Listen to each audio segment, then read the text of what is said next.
Your phone lights up. You read the message. Someone is congratulating you. A promotion, a milestone, a number you spent months chasing. You type back a thank you, maybe a smiley face. You set the phone face down on the table, and then you just sit there. 8 seconds of nothing. Not sadness, not joy, not even relief. Just a kind of flat, strange quiet that you didn't expect and don't quite know what to do with. You've been here before. You know this feeling. And the worst part isn't the emptiness itself. It's that you can't explain it to anyone because from the outside everything looks exactly the way it's supposed to. You have what you worked for. You built what you said you would build. And yet something in you, some part that doesn't care about your resume or your reputation or your bank account, is completely, stubbornly unmoved. That silence, those 8 seconds, isn't a malfunction. It isn't ingratitude. It isn't depression dressed up in disguise. It's a message. And today, we're going to learn how to read it. Before we go any further, tell me in the comments, is there a version of you that got left behind somewhere? Don't overthink it. Just the first thing that comes to mind. And if this kind of conversation speaks to something you've been sitting with for a while, hit subscribe. What we explore here doesn't always have easy names, but it usually has the right ones. There's a particular kind of suffering that doesn't announce itself. It doesn't break you. Open dramatically. It doesn't show up as crisis or collapse. It shows up as a vague, persistent sense that something isn't quite right, even when everything is technically fine. You've achieved, maybe significantly. You've built a life that, by most external standards, works. You have evidence that you are capable, that your choices were sound, that the sacrifices paid off. And still, in the quiet moments, in the spaces between things, there's this low hum of absence that you can't quite locate. It's not that you're unhappy, exactly. It's more that happiness seems to arrive at a distance. You can see it, name it, point to it. This is a good thing. This should matter to me. But the feeling itself doesn't quite close the gap between the thought and the chest. And here's what makes this particularly disorienting. The more your life resembles what you imagined wanting, the louder that hum becomes. Most frameworks for understanding suffering start from lack. You feel bad because something is missing. You feel empty because a need isn't met. But what Jung understood, and what took me a long time to really hear, is that there is a different kind of emptiness. One that grows not from absence, but from a very specific kind of fullness. A life so successfully constructed around one version of yourself that the rest of you has nowhere left to go. That's the paradox. Not that you have everything and feel nothing, but that you built a self that works perfectly, and in doing so left another self behind. That emptiness after the win, it has a name. Jung called it the echo of what you buried to get there. To understand what was buried, you first have to understand what was built. Jung introduced the concept of the persona, drawn from the Latin word for the masks worn by actors in ancient theater. The persona is not a lie. That's important. It's the face you learn to show the world in order to function within it. Your professional identity, your social role, the coherent story you present when someone asks who you are. Every healthy person has a persona. The problem isn't having one. The problem is when the persona becomes so convincing, so thoroughly inhabitable, that you forget it's a mask at all. And success makes this happen faster than almost anything else. Because success, in the way most of us pursue it, requires a kind of ruthless editing. You learn early which parts of you are useful, which qualities get rewarded, which ones generate approval, which versions of yourself open doors, and which ones close them. You get very good over time at presenting the edited version. And the parts that didn't make the cut, they don't disappear. They go underground. Think about the life you built. Not the external architecture of it, the career, the relationships, the achievements, but the internal process, the choices you made about who to be, the things you decided, often without quite deciding, weren't worth keeping, the interests that seemed impractical, the sensibilities that felt too strange, too soft, too loud, too slow for the person you needed to become. You didn't lose those things by failing. You lost yourself by succeeding at the wrong thing. That's not a judgment on your success. It's a description of a mechanism. The more successfully a persona is constructed, the more of the self it requires as raw material. And the persona doesn't just suppress your weaknesses, it suppresses the parts of you that never got to be useful. The house you built looks perfect. Every room decorated, functional, approved by everyone who walks through it, but somewhere during the renovation, one room got locked. Not because it was dangerous, because it didn't fit the plans. The emptiness you feel isn't the house falling apart. It's the smell coming from under that door. There's something that has been following you for years, and you've probably been calling it by the wrong name. You feel it when you encounter someone who seems to live with an ease you can't quite justify envying. A person who does what they love without apology, who hasn't optimized themselves into perfect function, who carries some quality you find yourself wanting without quite knowing why. You might call that admiration. You might call it irritation. Jung would call it recognition.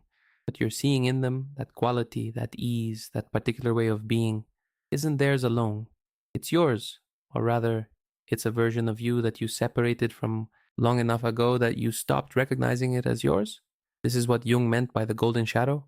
The shadow in Jungian psychology is usually introduced as the darker aspects of personality, the impulses, the rage, the envy, the parts we can't admit. And that's real. But Jung was clear that the shadow contains more than darkness. It contains everything the conscious personality has excluded, including the gold. The golden shadow is the unlived light, the talents that were never developed, the desires that were never permitted, the modes of being that were sacrificed in the construction of a functional, successful, socially legible self. It is not your flaw. It is your potential in exile. The golden shadow isn't your darkness. It's your unlived light, projected outward onto people you secretly envy. When you feel that pull towards someone, not romantic necessarily, but magnetic, and you can't explain it rationally, Jung would say, look carefully at what you're responding to, not at them, at what they represent that you haven't allowed yourself to be. The envy isn't the problem, the envy is the map. Here is something worth pausing on, because what we're exploring right now, I know it can land in different ways. For some people, this remains intellectual, fascinating, worth thinking about later. For others, it stirs something that a single video can't quite hold. If you're feeling that, if something in this is pressing against something older and more specific in you, there's a link in the description where you can go deeper in a more structured way, not as a shortcut, as a proper container for what this kind of work actually requires. When the video ends, it'll be there. Now I want to be precise about the mechanism, because understanding it changes how you relate to the feeling. The persona is built in response to feedback, not all at once, gradually across years of small adjustments. You notice what works, you repeat it. You notice what creates friction, confusion, disapproval, bias, and you edit it out. This is entirely normal. It's how we socialize, how we develop, how we learn to participate in the world without constant collision. The issue is the cumulative effect. With each iteration, the persona becomes more coherent and more complete. It develops gravity. It begins to feel less like a costume and more like a body. You stop noticing the difference between the face you put on for the world and the face you actually have. And the more successful the persona becomes at generating results, promotions, relationships, respect, belonging, the more incentive there is to keep feeding it. But the self doesn't disappear. The psyche doesn't work that way. What gets excluded from consciousness doesn't stop existing. It goes into the shadow. And the golden shadow in particular accumulates quietly, patiently, carrying the weight of everything you could have been, everything you were that didn't get approved, everything that was real in you before you got very good at being useful. The more successful your persona, the louder the silence beneath it. And so the vague dissatisfaction you feel, the emptiness after the win, the flatness after the achievement, is not random, it's not ingratitude, and it's not depression dressed as success. It is the sound of a self that has been accumulating in the dark, pressing upward, making itself known through the only channels still available: absence, longing, inexplicable boredom, and the strange pull toward people who seem to carry something you can't quite name. The locked room in the house isn't empty, it's full. That's the problem. There are 3 places the golden shadow tends to surface in an ordinary, functional, successful life. Not in crisis, not in breakdown, in the unremarkable texture of daily experience where you're not usually looking. The first is in the quality of your attention to certain things. Not everything holds your attention the same way. You know this, but there are particular moments when something arrests you completely. A piece of music, a craft, a way someone speaks or moves or thinks. And the quality of that attention is disproportionate to what you'd expect. You can't explain why this particular thing matters to you. You just know it does, in a way that feels older than the person you currently are. That disproportionate pull is the golden shadow surfacing. The thing you're responding to isn't just beautiful or interesting.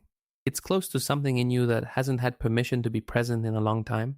The second is in the quality of your fantasies. Not necessarily elaborate ones, just the small, half-formed imaginings that appear in the margins of ordinary days. The life you'd be living if things had gone differently. The version of yourself that pursued something you talked yourself out of. The choice that seemed too impractical, too risky, too unlike who you'd decided to become. These fantasies aren't escapism. They are the golden shadows sending correspondence. They mark with remarkable precision the territory of what was left behind. The third, and this one is the most confrontational zine, is in the people you quietly, sometimes privately resent for being what you are not. Not villains, not failures, people who seem to have kept something you gave up and who haven't suffered for it the way you assumed you would if you'd kept it too. The resentment isn't really about them. It never was. There's a version of you that was never given permission to exist. The emptiness is that version, still waiting. If this were a different kind of video, this is the point where I'd give you a list. 5 steps to reconnect with your authentic self. A morning practice, a journaling prompt, a framework for self-actualization. But that would betray exactly what we've been building toward. Because what Jung called the individuation, the process of becoming more wholly yourself, is not a self-improvement project. It doesn't begin with dismantling your life.